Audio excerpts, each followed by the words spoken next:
Hello' everyone, এই ভিডিঅ'টো কেতিয়াৰ গম পায়নে? 6 মাৰ্চৰ। আৰু 6 মাৰ্চৰ দিনাখনেই বহুত বেছি বিয়া আছিলে আৰু আমাৰো আছিলে। মই ৰাতিপুৱা ঘৰৰ পৰা আহিছোঁ, আহি পেলাই উদিচ নাবা ঘৰ পালোহি। এটা ধুনীয়া পৰিৱেশ উপভোগ কৰি আহি পালোহি ফাৰ্ষ্ট লোকেশ্যন। তাৰ পৰা ফাৰ্ষ্ট লোকেশ্যনতে আছিলে দুটা পাৰ্টি মেকআপ। মই কৰিলোঁ এই অকণমানি টিকলিজনী খুব বেছি ধুনীয়া নহয়নে, তাই এনেও ধুনীয়া, তাইৰ স্কিনটো বহুত বেছি ধুনীয়া আছিলে। তাৰপিছত আৰু কৰিলে উদিচনাবাই মাহীক কৰাৰ পিছতে যাবলৈ ল'লোঁ ছেকেণ্ড লোকেশ্যন।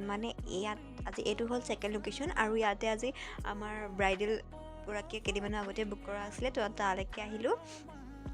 বহুতখিনি নিয়ম থাকে যে সেই নিয়মখিনি কৰালে মামুবাই উদিচনাবাই সেই ফুলখিনি ঠিক ঠাক কৰি ল'লে। তাৰপিছত মই কইনাৰ ভনীয়েকক আৰু মেকআপ কৰিবলৈ ষ্টাৰ্ট কৰিলোঁ আৰু উদিচনাবাইক কইনাক। তাৰপৰা এয়া দেখিছেনে কইনাৰ ফাইনেল লুকটো ধুনীয়া লাগিছে। তাই বহুত বেছি ভাল পাইছে, তাইক মেকআপ নকৰেতো।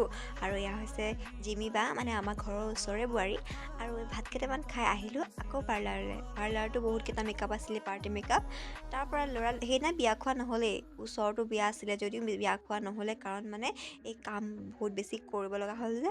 এনেকৈ 6টা আকৌ পাৰ্লাৰত দুজনীয়ে মিলি 6টা মেকআপ কৰাৰ পিছত মেকআপ আৰু কাপোৰ কানি পিন্ধাই মেলি আজৰি হোৱাৰ পিছত সন্ধিয়াই লাগিব হ'ল, দেখিছেনে 4টা মানেই বাজিছিলে।